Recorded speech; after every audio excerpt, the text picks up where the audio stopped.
Imbauan Bawaslu Kota Makassar terkait aturan pemilu disampaikan, mengingat banyak caleg yang mulai menggelar kampanye meski tahapan masa kampanye belum dimulai. Hal ini terlihat banyaknya baliho caleg yang mulai bertebaran di Kota Makassar. Selain itu, Bawaslu juga meminta para caleg untuk tidak berkampanye di lokasi terlarang seperti kantor pemerintahan, tempat pendidikan atau sekolah, dan tempat ibadah. Hari ini untuk menyampaikan ke seluruh bacaleknya agar di tanggal 4 sampai dengan tanggal 27 untuk tidak melakukan kegiatan yang berbau kampanye.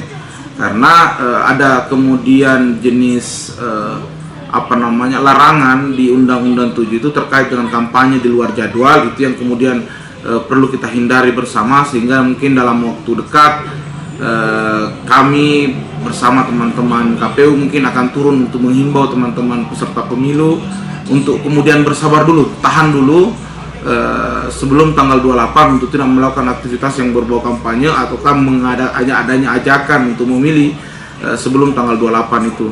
Nah, kalau tanggal 28 itu kemudian diharapkan teman-teman kalau mau memasang alat peraga kampanye, silakan berkoordinasi dengan teman-teman KPU di zona atau lokasi mana saja boleh dipasang alat peraga kampanye dan untuk melakukan kampanye, karena teman-teman KPU akan mengatur mengenai zona tempat yang akan digunakan untuk kampanye dan jadwal pelaksanaan kampanye.